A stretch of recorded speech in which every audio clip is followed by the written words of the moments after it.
Careers by Jen podcast, episode 296. On today's podcast, Jen talks about how to quit your job with class, or how to leave well. You know, just in case the new thing doesn't work out and you have to go ask for your old job back. Hey, I'm Jen Swanson, and Careers by Jen is where I help you to get the job, love your work, and advance your career, and I talk about wellness and success topics too. This podcast is actually ending production after episode 300. However, you can find me over at Careers by Jen on YouTube, where I will be continuing to share career tips, advice, wellness, and success topics, and much, much more. It's been a 10-year run here on Careers by Jen on the podcast, and until we are at episode 300, I invite you to continue listening.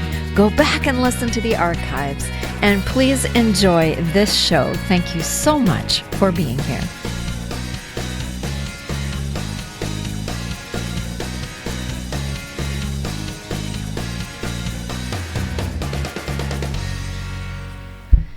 You are going to leave a position, and you want to do it professionally, with class, and you want to leave well.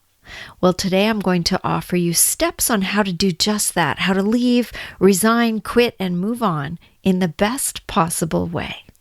The Careers by Jen podcast is recorded on the unceded and traditional territory of the Coast Salish people, including the Katzie, the Kwantlen, the Stolo, and the Coquitlam First Nations. Hi, I'm Jen Swanson, and if I haven't met you, welcome to this podcast. If you are one of my longtime listeners, thank you so much for being here. You are wonderful, and I truly appreciate being able to spend time with you today. This show is going to stop production soon for a time. I'm not sure for how long, but there are going to be 300 episodes to enjoy by the time that happens. And I'm continuing to create new content every single week over on the Careers by Jen YouTube channel. So I'm not going away completely. Come and see me over there if you haven't already. And there I will be sharing and offering help, tips, advice, and thoughts on how to get the job, how to love your work, and how to advance your career. Well, so today I have 11 points on how to leave a job well. So let's get right into it. The first point, number 1, is to be sure that you are actually ready to leave. Have you thought this through before you pull that ripcord and jump out of that plane? Are you mentally, emotionally, and financially ready to do this? And do others in your life know, people who depend on you and with whom you might need to have a conversation first? Maybe you need just a little bit more time before you say anything, and that's okay. But just be sure you are ready before you do. It can be very satisfying for about 10 minutes to quit in a dramatic huff, like you've seen characters on TV do. But very soon after, the oh shit sets in. Oh, I think that's the first time I've ever used a swear word on this show. I'm very sorry. But you know what I mean. You don't want to get so caught up in a whirlwind of anger or emotion or ennui or whatever it is that you're feeling that you end up quitting before you're actually in a position to do so rationally. And so you don't want to burn bridges in the process. Unless you do, in which case the rest of this podcast is not for you and you can just turn it off right now and go do something else. So be sure you're actually ready to leave. And while it can feel fantastic at the beginning, but quitting with great flair and drama, it's gonna suck afterwards. So be ready. The second thing, number 2, is to have a plan. Find another job first if you want one, if you need one, if that's what you're going to be doing next. This is the most important part of this plan. And yes, I know that once I decide something, I want it to happen yesterday. I completely get that feeling.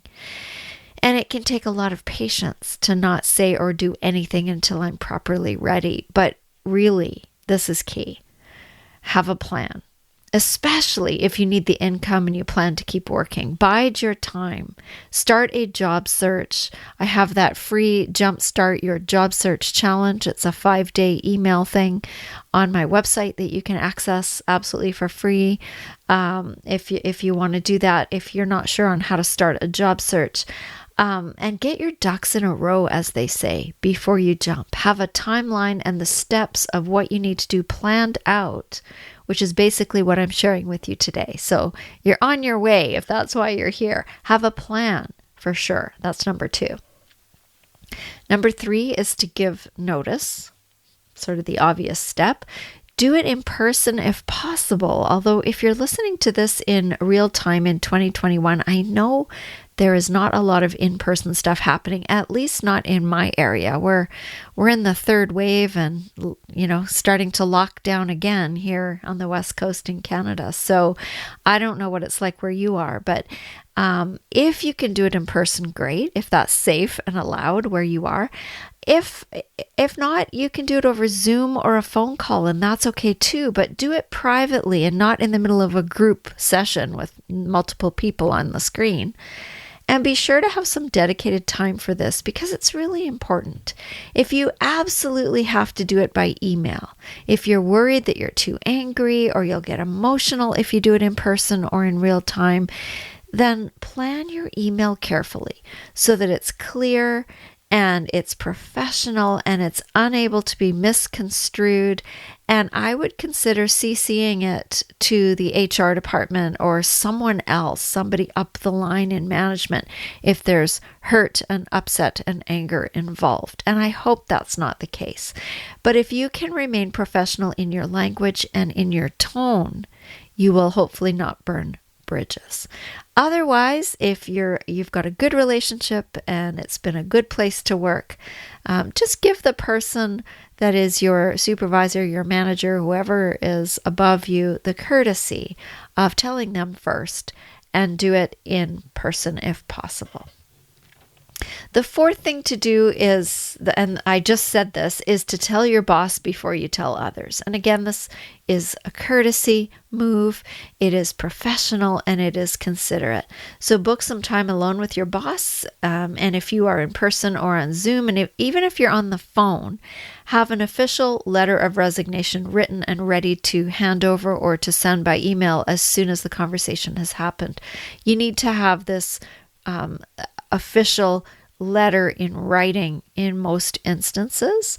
And so you want to have that with the effective date as to when you're going to be leaving. And it's a good idea to give the minimum 2 weeks notice. If you can give longer. I once gave 6 months notice, but it was a professional position that was going to take some time for people to get used to the idea of me leaving, and it was going to take some time for me to learn how to leave well and to set up a plan for whoever was going to take over all of the work that I was doing. And in the end, they didn't replace me for a year because they were waiting for the right person.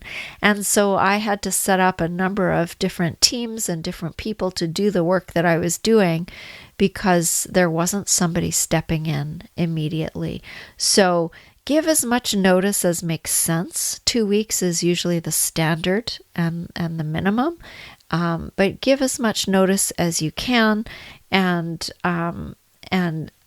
that is really an important thing to do. One thing to know about your official resignation letter, it doesn't need to have a big long explanation in it. This is absolutely not required.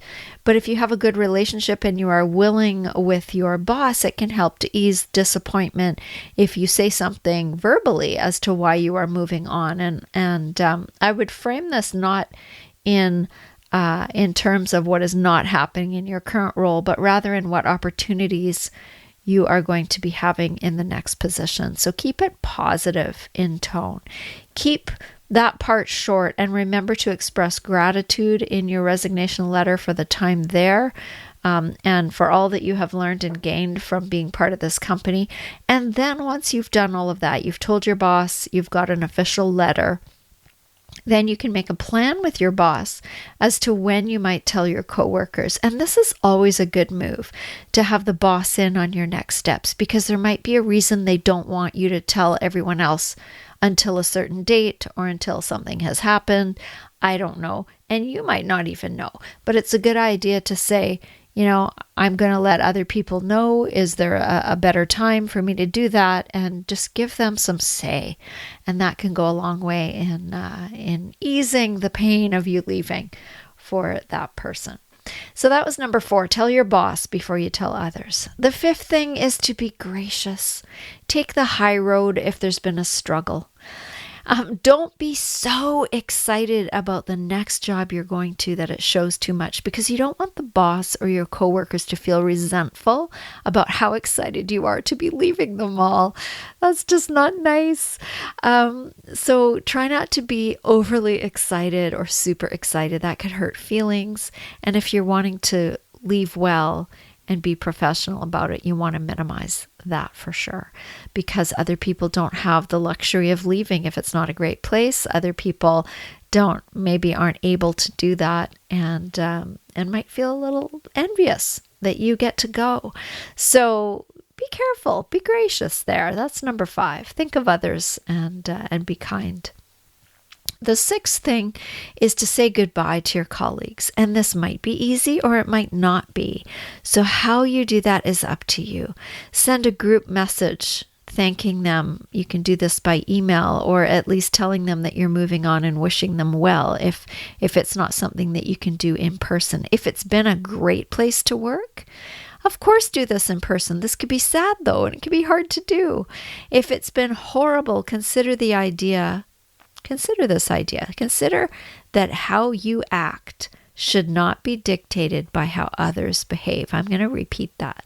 How you act should not be dictated by how others behave. I did a podcast a really long time ago called Act or React. I think that's what it was called. But it's the idea of acting with integrity to who you are and how you would normally act and behave, rather than just responding to how other people behave, especially when they do it badly. So consider that. And if it's not been a great place to work, it is still professional to say goodbye. And you don't have to say where you're going or why, but you could send a short professional message that says something like this. I am leaving, dear colleagues, I am leaving my position at XYZ company after blank number of years, and I will be finishing on such and such a date. I wish each of you well. And then you can add, it's been good working with you these past few years, if that's true. Sincerely, and then your name. So hopefully it has been a good place, and they throw you a big goodbye party and send you flowers or whatever, and that it's all good and this is not a difficult thing to do. But if it is difficult, it's still good form to say goodbye to your colleagues. The 7th thing is don't get lazy. So finish things, complete things, finish projects, figure out how to hand them off and to whom. And again, when I make a decision to move on, my heart moves way faster than my body is able to. And so I get really unmotivated really, really quickly. And I just don't want to be there anymore. And I spend time dreaming about what it's going to be like at the next place. And this can be really hard to hide and to still care, honestly. I'm being flat out honest here with you. But it's not fair, it's not considerate, and it's not kind to the workplace that you've been at. So despite just wanting to be done and getting on to the new exciting shiny thing, right? I totally get it. I really, really do. Despite all of that, stay engaged and put in the effort and finish well. Make a good finish. Make your last couple of weeks count, because that's how you want people to remember you, as hardworking, dedicated, professional, etc., right to the very last moment. Okay, so don't get lazy. That's number 7. Number 8 is to set up a good transition for for your successor? Leave things better than they were when you got there. Is there a manual that needs cleaning up or updating? Are there files to sort out? Is there an office that's a disaster that you can organize? Are there jobs to finish, things to sort out so that it's easier for a new person to step in? How can you leave a good legacy? Imagine what it would be like for a new person coming in, and can you think of ways to make that smoother for the next person? Don't take what isn't yours, including customers. This is really, really important. You don't want to raid or poach the job. Even if you're mad, you don't want to do that. It is unclassy and unprofessional. So be careful there. And you can also be violating rules and policies and get into trouble for doing things like that. So be careful of that. Offer to train your replacement if you have time and it's appropriate. It is so much better for a new person to learn from the person leaving the job, as long, again, as the situation is amicable, than to walk in and have to learn it on your own as a brand new employee. So this is also a goodwill offer that can earn you brownie points if people are upset that you're leaving. Because having to replace an employee, frankly, is a ton of work, and an offer to stay and train is a huge benefit, and it can even save the company time and money onboarding. So that is really classy to do, is to offer to stay and train, or offer to come back and train if you're able to, and help the transition go smoothly as you possibly can. And I have, as a person in an organization where our administrator left during a pandemic, loved her. She had a fantastic opportunity. It was completely amicable. We were super sad she was leaving because she was amazing. And it was right at the very beginning of the first lockdown of the pandemic. And it was like, oh my gosh, what are we going to do? I remember the day it happened. I remember walking around on a beach devastated with my colleague, the other leader, saying, what are we going to do? We're losing our office person who is like the master of everything, who knew how to do everything. And we didn't know what to do. Anyway, thankfully, she's a super classy professional person, and she offered to train the new person. And that, while that was super weird and hard to do during a pandemic when you weren't allowed to be in the same place, do you know there's such a thing as being able to onboard somebody via FaceTime and Zoom? and to be there but not be there and help somebody orientate in a new position. Anyway, it all worked out beautifully. Our new person is equally amazing and professional and fantastic, and so it all worked out well. But just knowing that the previous person was willing to train the next person was just a huge sigh of relief, I know, in my heart and in the hearts of others that were working with us. So that can be a gift, really, and a lovely offer. Number 9 is to request an exit interview. Now, exit interviews are sometimes requested by the organization to find out why you're leaving, what could be done better, what the position, what challenges and struggles you found in the position, and what might be changed to make it easier and more efficient for the next. Even if an exit interview hasn't been asked for, it's an excellent opportunity. And you can ask for one. They can say no if they don't have time or whatever, they don't want to, but you can ask. You can say, I would like one. These are very valuable, both for you as an employee, so that you can learn what you maybe could have done better that you weren't aware of. And it's very, very valuable for the organization. It's also an opportunity to show gratitude for everything that you've learned and gained at this company and in this role. It's a way for you to offer feedback and information as to what might help the next person, what things you found challenging working there, things you didn't think worked well and could be done differently, and also what was helpful and positive. So an exit interview, there's no pressure. You're out of there. You've got another job. You're moving on. It's a different kind of an interview, right? Where it's more of an informational exchange, but it's also an opportunity to leave that lovely lingering taste, if I say it that way, where people will fondly remember the professionalism you showed and how classy you were when you left. So exit interview, highly recommend. Number 10 is ask for a reference if you're leaving on good terms, and even if you aren't, but you would still trust a reference from this organization, ask for a letter of reference. You can also ask if you can use the boss's name as a reference for your next job, but presumably you've already got a job. So a reference letter is a good idea because you can keep it on file and then you can decide whether or not you want to use it in the future. But it's good to ask for one for your files if it's not already offered to you first. And then number 11, and I think I've said this already, but I'm saying it more specifically now, is to say thank you. Express gratitude. Thank your boss, thank your coworkers, especially if they gave you a lovely send-off. You can write little notes, be classy again, and take the high road. If it wasn't the best situation, you can still write a note, especially if there's one or two people you really liked that you're going to miss. And this will be easy, and you might combine this with your exit interview or just send a little note to the organization after you've left to the whole team. But it's always good form to show gratitude. Well, that was my list of 11 steps to help you leave well. I hope this was helpful for you.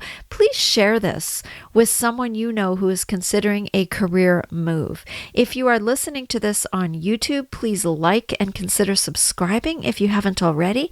And let me know in the comments section if there are any other steps that you have included when you've left a position and that you'd like to share with the rest of us, because I'd love to hear that.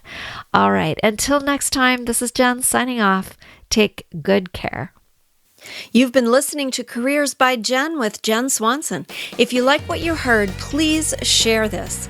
You know, if every single person listening today shared this episode with just one friend, our audience would be twice as big just like that. And the more people we can help with our content, the better. So help out a friend and help grow our audience by sharing this show with someone you know who would benefit from the content. If you haven't subscribed yet, please do that, and together we can make a difference. Until next time, take good care.